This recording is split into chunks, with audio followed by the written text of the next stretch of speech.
And we got another Chatcast for you today. I like that. Yeah, I took a nap today. I'm feeling pretty good, my man. So anyways, we got another one of these things here.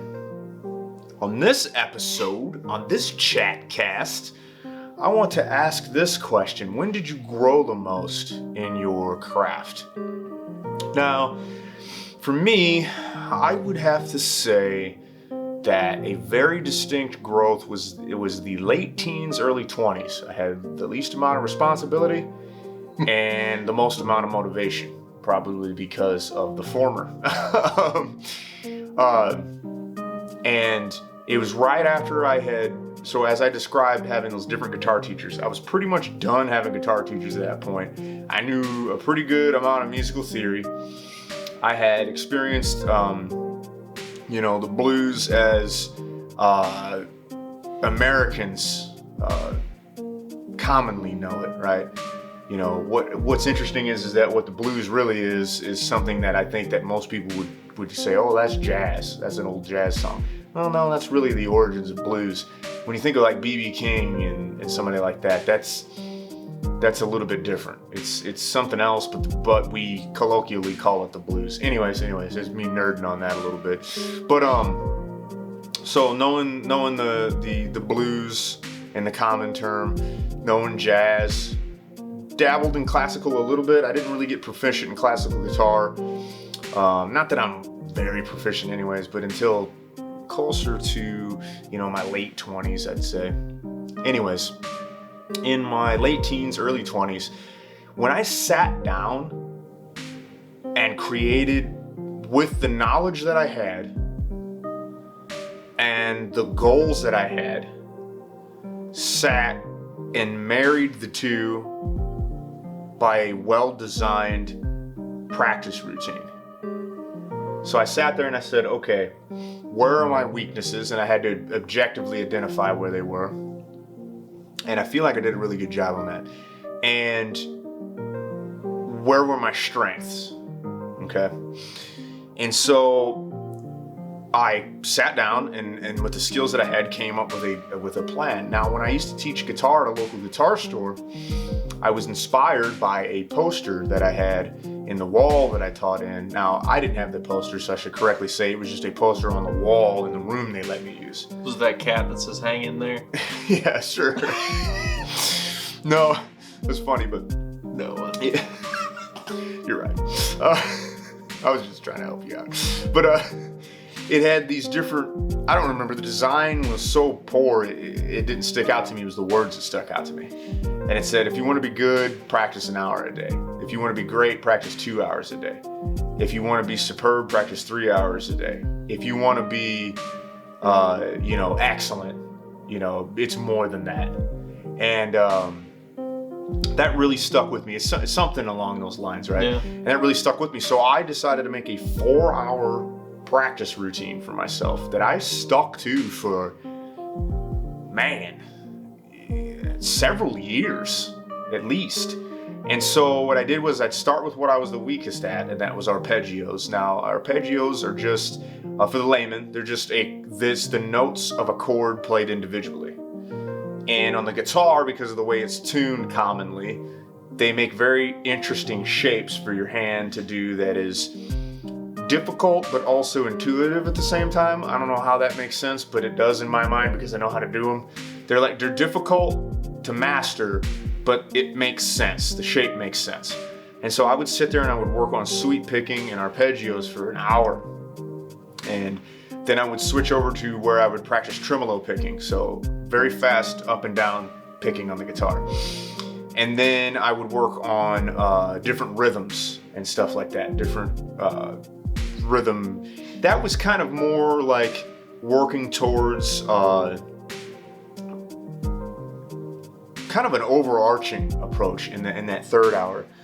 Rhythms were something that I was just naturally good at because from very early on I wanted to be a drummer. So I've always kind of been in tune with the rhythm side of it. So I put that in the third slot. And then the final slot I had, which I don't know if it could necessarily count as practice towards my goals, but it was that I'm sorry, with the rhythm I would do chords. I knew I was leaving something out of that. So I would practice my chords with rhythm at the same time. Because I felt like those two were good, because it's a rhythm guitar player plays chords and they play them in certain rhythms.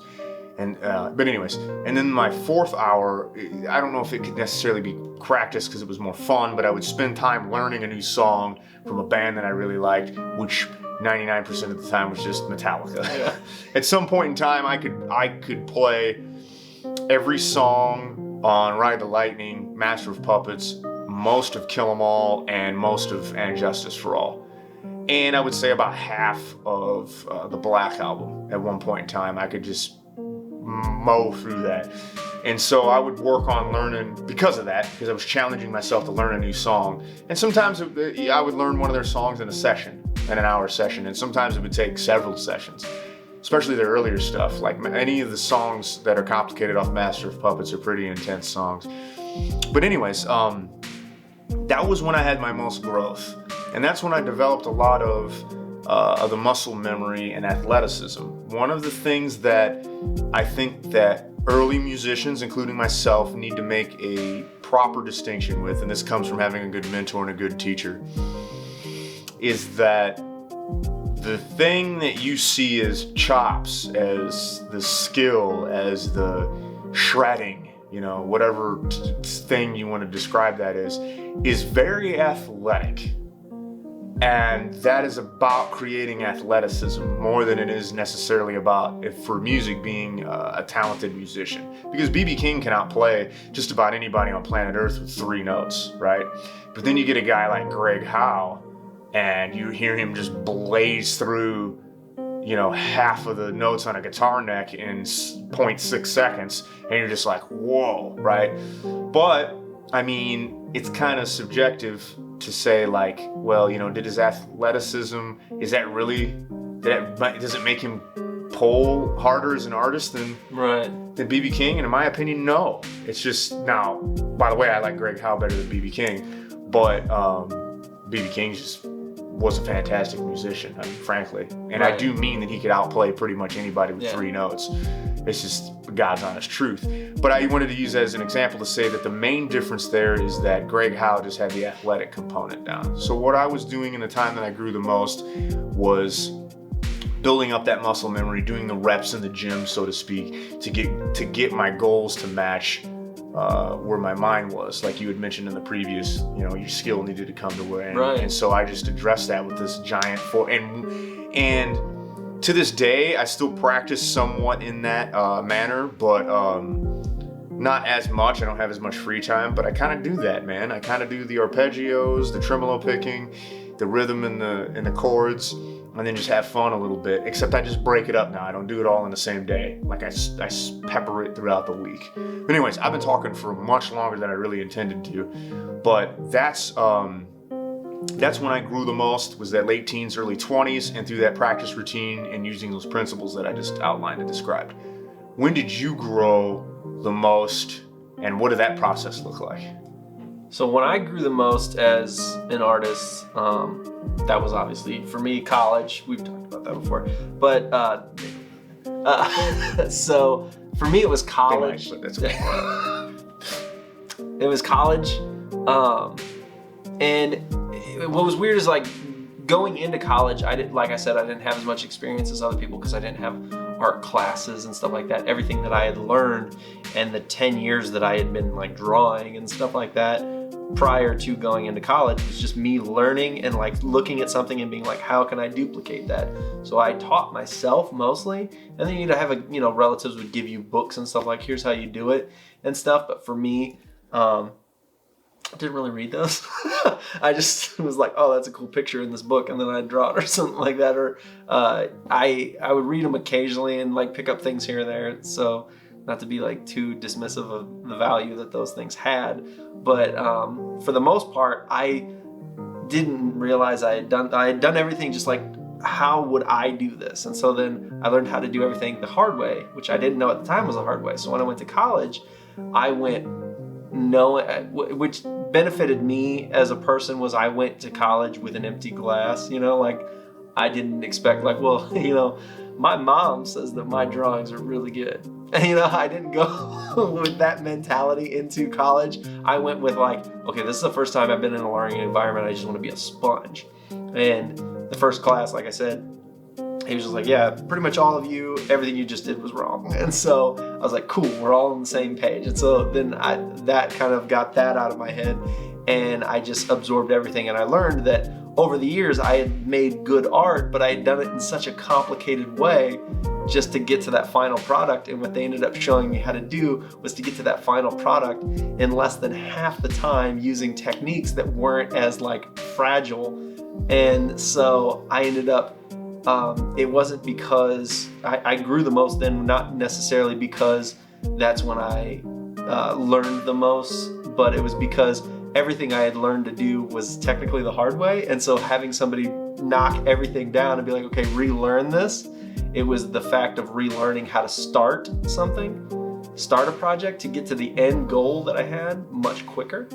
That actually made me grow more, because then once I learned how to get to what I thought was the final product much quicker, then I could use the same amount of time that I was already comfortable spending on a piece of art to start making it more detailed, or like worrying about doing this, or actually like, working on really fine details and making it look like photorealistic.